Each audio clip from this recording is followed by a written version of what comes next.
#Phoenix's journey. How would you react if you discovered your husband's infidelity? And now standing before you was the woman carrying his child. I stood there paralyzed, watching Jasper's triumphant expression as the woman beside him proudly displayed her pregnant belly. My chest tightened, the betrayal crushing me like a weight. I had prayed this moment would never arrive, but the evidence was now undeniable. I rushed to the bedroom, retrieved the divorce papers and thrust them at him. "Sign these," I demanded icily. "I'll submit them tomorrow." Jasper examined the documents, bewildered and humiliated. But I felt nothing for him anymore. It was over. A heavily pregnant woman with her 9-month belly stood in my living room, and I could hardly bear to look at him. The overwhelming reality hit me that I would be raising this child by myself, constantly reminded of her pregnant form. Jasper, meanwhile, looked at me with contempt, a self-satisfied smile playing across his features as though he had been anticipating this confrontation. Although I had suspected this would happen, the pain still cut deep. Without hesitation, I marched to my bedroom and returned with divorce papers. I handed them to Jasper, my heart hammering against my ribs. He stared at the papers in disbelief. "What is this? So suddenly?" "It was your suggestion," I responded coldly. "Just sign them quickly.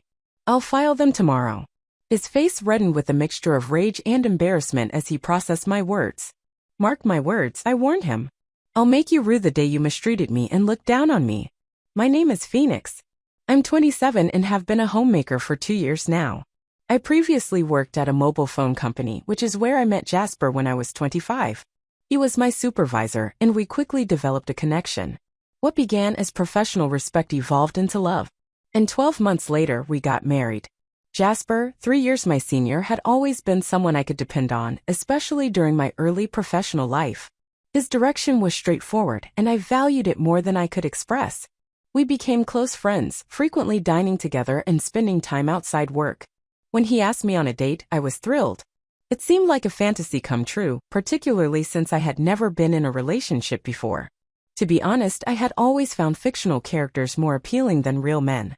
Dating was never a priority for me. Watching my friends from high school and college marry only intensified the pressure I felt when Jasper entered my life. I decided he would be my first and only love. So when our courtship began and we married after a year, I was ecstatic. Jasper was attractive and popular, especially among the women at the office. I took pride in being his wife and enjoyed the congratulations we received from everyone. It was a joyful period, and I never anticipated the difficulties ahead. The day after our marriage registration, I nervously asked Jasper, "Now that we're married, do you expect me to quit my job?" His answer surprised me. "I've always wanted my wife to concentrate solely on household matters. Don't worry about work. I can provide for us," he said. "But you never mentioned this before," I replied, trying to comprehend his unexpected request. We had never discussed this prior to our marriage. I had taken the job based on my father's advice, and the thought of quitting without any discussion felt wrong. I wanted to explain myself, but Jasper's silent stare made me stop. "I should have told you earlier, but it's too late now," he said. "Starting tomorrow, you don't need to go to work. I'll handle everything." The unexpected news hit me hard, leaving me disoriented and overwhelmed. But Jasper's decision was final, and as my former boss, I didn't feel I had any choice. I left my position without a proper farewell. Determined to make our marriage succeed, I focused on domestic duties, doing my best to meet Jasper's standards. I prepared his favorite dishes, hoping for some appreciation, but his silence made me yearn for even the smallest acknowledgement. I had given up my career, but I felt invisible in our marriage. One day I asked him, "Is my jacket clean? I have an important meeting tomorrow." "Yes, of course," he replied, revealing his traditional and authoritative side. I reminded myself how fortunate I was to be married to him and tried to fulfill his expectations. Without my own income, I depended on Jasper for everything. Our relationship often felt more like a boss and employee than husband and wife. But generally, our married life was relatively smooth. One day I fell ill and couldn't leave bed. Feeling too weak for housework, I planned to catch up the following day. Jasper entered the room looking furious and demanded, "What are you doing? Get up and make some food," while pulling the blanket off me. I explained, "I'm sorry, I'm not feeling well." Instead of sympathy, Jasper scowled and said, "You don't have a job and you're lying in bed just because you're slightly sick. Pathetic." I was shocked that he would insist on housework even when I was unwell. I never expected him to behave this way before we married. Perhaps I should have noticed, but it was overwhelming. I ended up completing the chores while sobbing. A few days later, I noticed I had missed my period and felt a surge of panic. I visited the drugstore and purchased a pregnancy test, which was positive. Overjoyed, I wept with happiness and decided to tell Jasper as soon as he returned from work. That evening, Jasper arrived home after midnight, reeking of alcohol and stumbling as he walked. I was surprised by his intoxicated state, especially since he hadn't warned me. Despite having prepared dinner and wanting to share my pregnancy news, I decided to tell him immediately. My excitement got the better of me and I revealed the news to my intoxicated husband. I haven't seen a doctor yet, so it's not confirmed, I said, trying to share our exciting news, but Jasper's expression darkened as he replied, "A child? What have you done?" His tone was colder and harsher than I had ever heard. "I don't want a child. This is terrible. If you're going to have it, you'll have to care for it yourself." His cruel words shocked me. He angrily undressed and went to the bathroom.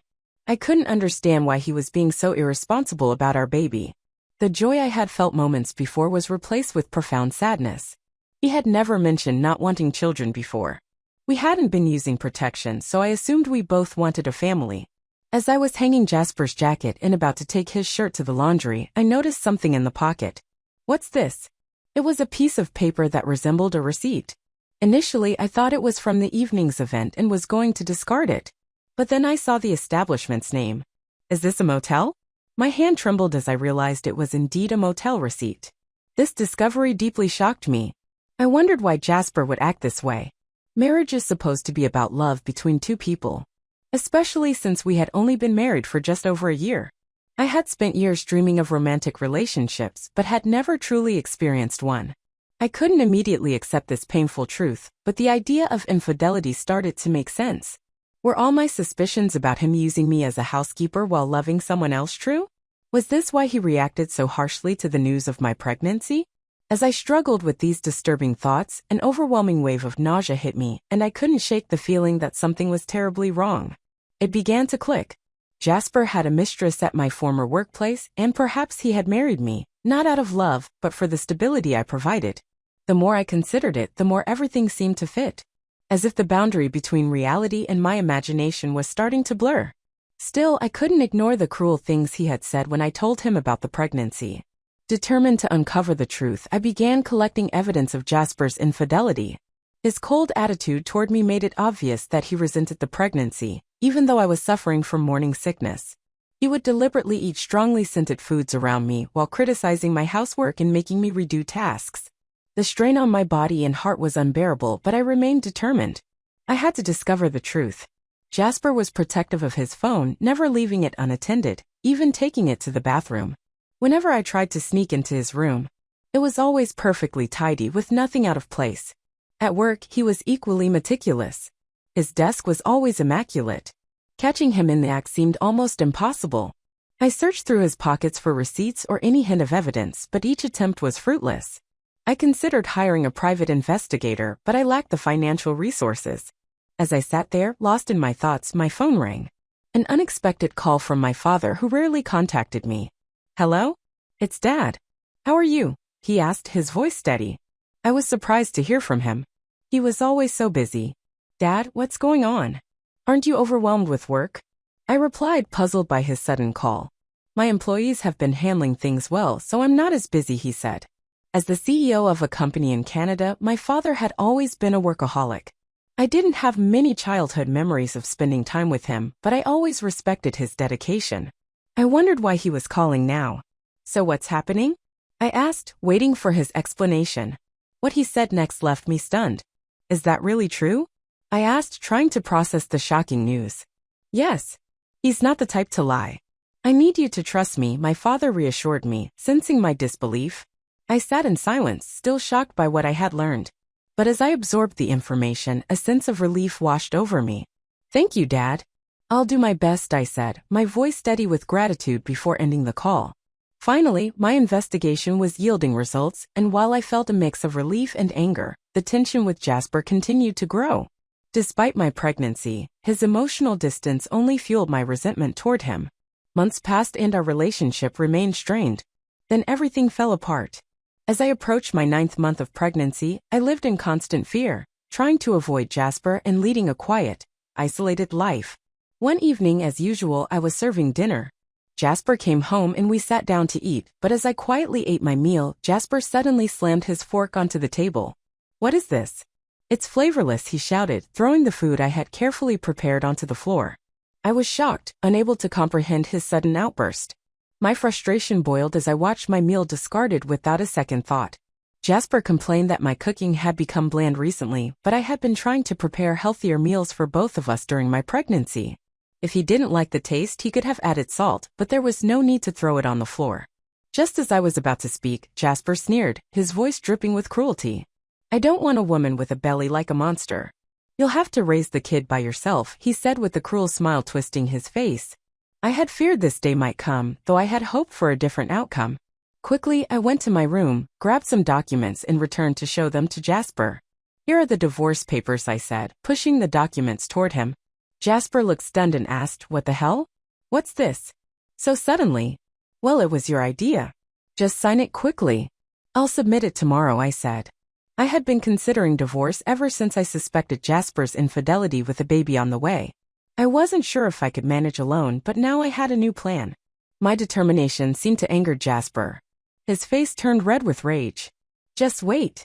I'll make you regret every moment you looked down on me and tried to control me. Do you think you can manage without me? You'll have a baby to care for. And you'll regret it," he threatened. I remained firm and unshaken. "I'll be fine. Don't worry about me," I assured him, maybe irritated by my resolve. Jasper grabbed the divorce papers and started filling them out. "Here you go. If this is what you want, it's yours," he said. "Thank you," I replied. Jasper probably didn't think I would actually go through with it, as he handed the papers over without much resistance. The next day I submitted the divorce papers and left the house. I knew he'd be surprised when he returned from work to find me gone. After that, I moved to my parents' home. My father had returned to the US from Canada and suggested I stay with them.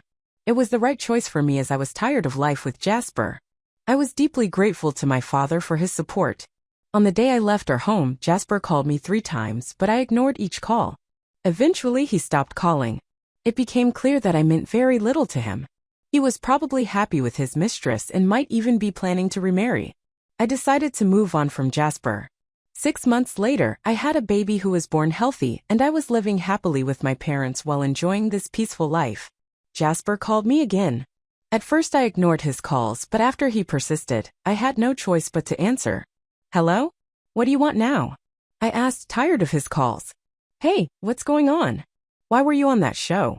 And since when are you the daughter of a CEO with millions of dollars?" Jasper's voice was a mix of surprise and anger. It turned out he had seen a TV program about my family's lifestyle which aired after I moved back to my parents' house. After returning to their home, I had been approached by a TV station eager to feature my father, the CEO of a major global tech company. The show highlighted the luxurious lifestyle of CEO families, and they filmed at our house discussing the wealth of our family, which was estimated at around $10 million. I never imagined Jasper would see the show, but television's reach was more powerful than I realized. "Oh, and by the way, I didn't mention that I inherited $40 million, which is why I was able to divorce you," I said nonchalantly. My father had told me about this inheritance, and it gave me the confidence to live freely even after leaving Jasper. Jasper's reaction was immediate and furious. "What? That's unfair. Why didn't you tell me about this before? Half of it is mine, right? Give me the money now." I remained calm, replying, just as I suspected after seeing the show, "All you're focused on is getting money from me. Gifts from parents don't count in property division. And don't forget your own actions." Jasper looked confused, asking, "What are you talking about?" "I'm done with your anger, Jasper," I said, my voice firm. "You called me. You should know by now. You can't blame me for what you did. You cheated, didn't you? With your new wife, who's a junior at your company. You were seeing her before we were even married." Jasper's face went pale with shock as he realized I knew the truth. Finally, I had the upper hand. "Did you think I wouldn't find out?" I continued. "My father has plenty of connections in your company. One of them told me about your affair. I haven't mentioned it until now, but I'll be demanding child support," I declared. Jasper, still in denial, tried to argue. "Stop kidding. Why should I pay child support? It's your fault for getting pregnant alone and not keeping up with the housework. It's your fault." I was stunned. How could he still shift the blame and refuse to take responsibility for anything?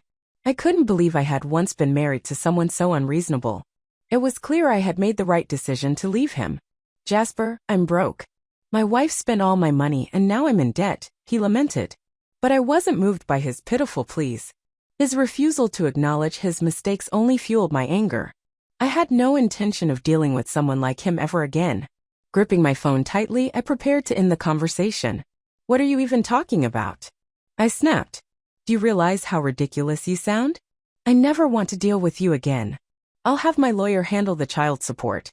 Don't call me again and you won't see the child anymore. Goodbye." I hung up quickly, my frustration boiling over. I blocked Jasper's number, took a deep breath, and felt a sense of relief wash over me. It was finally over. I had no intention of letting him disrupt my peace any longer. Just as I exhaled, I heard my baby crying from the other room and I rushed to comfort them. As it turned out, Jasper started paying child support each month. A former colleague of mine told me that Jasper's new wife was a big spender, and he had ended up using debts to cover his living expenses. Apparently, he had hoped to get a share of my inheritance by reaching out to me. But since I didn't give him any money, he